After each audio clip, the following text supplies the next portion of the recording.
আমরা জানি যে আ আ গণ-অভ্যুত্থান সংগঠিত হয়েছে ৭ থেকে ৮ মাস হয়েছে।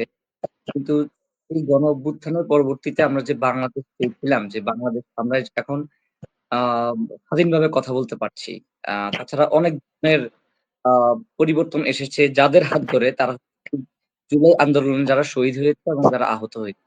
কিন্তু আমরা দেখতে পাচ্ছি এই ৭-৮ মাস পার হয়ে গেলেও এই যে জুলাইয়ে শহীদ হয়েছে, এই শহীদদের তারা সঠিক বিচার পাচ্ছে না। এমনকি যারা আহত হয়েছে তাদের ক্ষেত্রে অনেকের চিকিৎসা না পাওয়ার যে অভিযোগ, এই অভিযোগটা পর্যন্ত পাওয়া যাচ্ছে। বাংলাদেশের স্বাধীনতার ইতিহাসে বাংলাদেশ যে স্বাধীন হলো আজকে নিয়ে এই হচ্ছে ৫৪ বছর। বাংলাদেশ স্বাধীন হওয়ার ৫৫ বছর। এই স্বাধীন হওয়ার এই ৫৫ বছরে বাংলাদেশের ইতিহাসে এত বড় গণহত্যা কোন দল এর আগে চালায়নি। এত বড় গণহত্যা সংঘটিত হয়নি।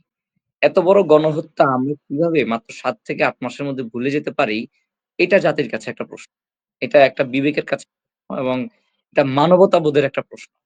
আমরা তো দেখেছি জুলাই আন্দোলনের সময় আমরা কিভাবে হচ্ছে আ আ এই জিনিসগুলা শেয়ার করেছি, কিভাবে গণহত্যা হচ্ছিল বা কিভাবে মানুষজনকে আ যুবলীগ, ছাত্রলীগ বা অন্যান্য আওয়ামী লীগের অঙ্গ সংগঠনগুলো হামলা করছিল, পুলিশ হামলা করছিল। এই জিনিসগুলো আমরা আ অনেক শেয়ার করেছি। এগুলা নিয়ে আমরা অনেক কথা বলেছি। কিন্তু আমরা এখন আর ওগুলো নিয়ে কথা বলতে দেখতে পাচ্ছি না। তো যেহেতু আমরা এই ধরনের মানে এত বড় মানবতা বিরোধী অপরাধকে নিয়ে কোন কথাবার্তা বলতে দেখছি না এবং এটা নিয়ে কোন কাজ হচ্ছে না। সেই লক্ষ্য থেকে, সেই উদ্দেশ্য থেকে আমরা হচ্ছে জুলাই মঞ্চ গঠন করেছি এবং জুলাই মঞ্চ আজকের ৩৬ দিনের মতো হচ্ছে অবস্থান কর্মসূচি চালিয়ে যাচ্ছে। অ্যা জুলাই মঞ্চ তাদের আমাদের যে ৩৬ দিনের কর্মসূচি, এই ৩৬ দিনের কর্মসূচিতে আমরা এখনো আ গণহত্যার যে বিচার, সে বিচার আমরা দেখছি যে আশানুরূপভাবে চলছে না। যেমন আন্তর্জাতিক অপরাধ ট্রাইব্যুনালে মাত্র ১ টি মামলার রায় হয়েছে। অন্যান্য মামলাগুলো ধীর গতিতে আগাচ্ছে। তাছাড়া আমরা দেখতে পাচ্ছি যে অনেক শহীদ পরিবার আছে যারা হচ্ছে বিচার তো পাচ্ছেই না বরঞ্চ তারা যে এলাকায় বাস করে বা যেখানে তারা স্থায়ী বাসিন্দা সেখানে তারা হচ্ছে হুমকির শিকার হচ্ছে। তারা হচ্ছে মামলা তুলে নেয়ার জন্য হুমকির শিকার হচ্ছে।